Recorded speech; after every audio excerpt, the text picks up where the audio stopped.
Hello అండి, నా పేరు వెంకటలక్ష్మి. నేను కథ చెప్తున్నాను. కథలోకి వెళ్ళే ముందు అందరికీ నమస్కారం. ఒకనాడు ఒక కుందేలు పిల్ల తల్లికి చెప్పకుండా నదిలో నీళ్లు తాగబోయి నదిలో పడిపోయింది.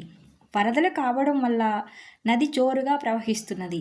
అదృష్టవశాత్తు నది కెరటాల కుందేలు పిల్లను ఒక లంక మీదకి చేర్చాయి. చావు తప్పి కనులొట్టబోయి కుందేలు పిల్ల ఆ లంక మీద నివాసం ఏర్పరచుకున్నది. లంక నిండా పచ్చని గడ్డి, ఆకులు, చెట్లు, పొదలు ఉన్నాయి. కుందేలుకు కావలసినంత ఆహారం. కానీ పాపం మన కుందేలుకు తోడు ఎవరూ లేరు. ఆ లంక మీద మన కుందేలు తప్ప మరో ప్రాణి లేనే లేదు. ఈ విషయం కుందేలుకు చాలా దిగులుగా ఉంది.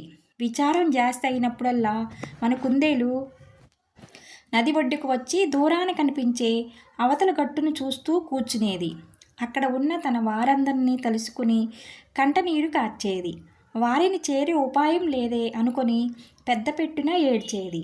ఒక రోజున మన కుందేలు నది ఒడ్డును కూర్చొని ఏడుస్తూ ఉండగా నీటిలో ఏదో చప్పుడయింది. కొంచెం జాగ్రత్తగా పరికించి చూస్తే ఏదో చిన్న దుంగ లాంటిది తేలుతూ కనిపించింది. కానీ అది దుంగ కాదు, ముసలి. ఈ సంగతి మన కుందేలు గ్రహించింది. ముసలిని చూడగానే మన కుందేలుకు పట్టరాని అసూయ కలిగింది.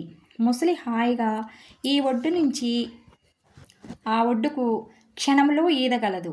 తనకు ఆ భాగ్యం లేదు కదా. కావాలంటే ఈ ముసలి తనని క్షణంలో అవతల ఒడ్డుకు చేర్చగలదు. కానీ ముసలిది కుళ్ళు బుద్ధి. అందుచేత దాని ఉపకారం అడిగి లాభం లేదు. ఇంతలో మన కుందేలుకు ఒక చక్కని ఉపాయం తట్టింది.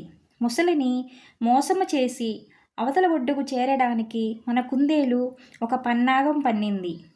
ముసలిబావా, ముసలిబావా, నిన్ను నేను కనిపెట్టాలే అన్నది కుందేలు. నీళ్ళల్లో కదలకుండా తేలుతుంటే తన్నెవరు కనుక్కోలేరని ముసలి నమ్మకం.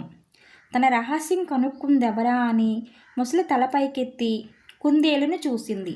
నీటిలో ఎంతసేపు నాంతావు?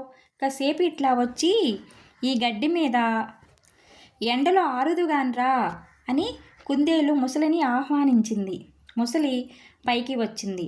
ముసలి కుందేలు కాసేపు అది ఇది మాట్లాడుకున్నారు.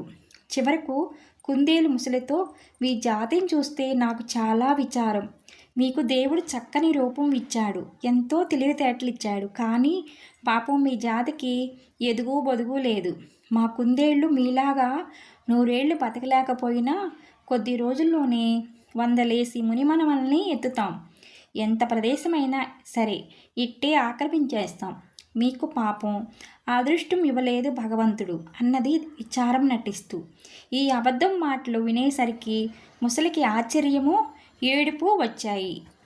నువ్వు చెప్పేది పచ్చి అబద్ధం. ఒక్కొక్క ఆడముసలి లక్షలేసి గుడ్లు పెడుతుంది. శాస్త్ర పుస్తకాల్లో నువ్వు ఆ సంగతి చదవలేదా? మాతో పోలిస్తే మీ కుందేళ్ళేపాటి అన్నది ముసలి. పుస్తకాల్లో ఎన్నో అబద్ధాలు రాస్తారు. మీ గుడ్లను మీరే తింటారనే అపఖ్యాతి కూడా ఉన్నది. నేను ప్రత్యక్ష సాక్ష్యం లేనిదే నమ్మను. ఇంతకాలంగా నేను ఇక్కడే ఉంటున్నాను కానీ ఒక్క ముసలిని కూడా చూడలేదు అన్నది కుందేలు. నేను కో అంటే కోటి ముసళ్ళు వచ్చేస్తాయి అన్నది ముసలి. ఏది, నీ వాళ్ళందరినీ పట్టుకురా చూద్దాం అన్నది కుందేలు. ముసలి వెంటనే వెళ్ళి ఒక క్షణంలో ఒక బ్రహ్మాండమైన ముసళ్ళ దండుతో తిరిగి వచ్చి, ఇప్పుడేమంటావు అన్నది. కుందేలు ముసళ్ళన్నిటిని చూసి చప్పరిచ్చింది. ఇంతేనా? మీరంతా వరసన పడుకున్నా ఈ ఒడ్డు నుంచి ఆ ఒడ్డు దాకా చాలరు అన్నది. ముసలికి మరింత రోషం వచ్చింది. అది నిజమో అబద్ధమో నీకిప్పుడే చూపిస్తాను అంటూ ముసలి తన వారినందరినీ నదికి వంతెన కట్టమన్నది. వెంటనే ముసళ్ళన్నీ ఈ ఒడ్డు నుంచి ఆ ఒడ్డు దాకా పరుచుకొని పడుకున్నాయి. అమ్మయ్యో ముసలిబావా, నీవు చెప్పింది నిజమే. అయినా మీవి చాలా పొడుగాటి శరీరాలు. ఇంతకు మీరంతా కలిసి 100 మంది అయినా లేకపోవచ్చు. ఎంచి చూస్తే గాని ఎంతమంది ఉన్నది తెలియదు అన్నది కుందేలు. ఎంచుకో అన్నది ముసలి దర్పంగా. ముందు నేను మీ వాళ్ళని ఎంచుతాను, తర్వాత మా వాళ్ళను నువ్వు ఎంచుదు గాని మీ వాళ్లను కదలకుండా ఉండమను. నేను వాళ్ళ వీపుల మీదుగా ఎంచుకుంటూ పోయి తిరిగి వస్తాను అన్నది కుందేలు. ముసలి సరేనన్నది. 1, 2, 3, 4, 5 అని ఎంచుకుంటూ ఒక ముసలి వీపు మీద నుంచి మరొక మొసలి వీపు మీదకి ఎగురుకుంటూ కుందేలు క్షణములో నది అవతల ఒడ్డుకు చేరి ఆఖరు మొసలి వీపు మీద నుంచి ఒడ్డుకు దూకింది. కుందేలు ఏమంటుందో వినాలని ఈదుకుంటూ వచ్చిన ముసలి నిర్ఘాంతపోయి చూడసాగింది. ఎందుకంటే కుందేలు చేతులతో పొట్టను ఒత్తుకుంటూ నవ్వసాగింది. ఎందుకు నవ్వుతున్నావు అని అడిగింది ముసలి. మీ తెలివికి అన్నది కుందేలు. నీకెంత శరీరం ఉండి ఏం లాభం? నీ వాళ్ళెంతమంది ఉంటే ఎవడికి కావాలి? నీ తలకాయలో దేవుడు మట్టి పెట్టాడు, అందుకనే నేను ఈ ఒడ్డుకు చేరగలిగాను అన్నది కుందేలు.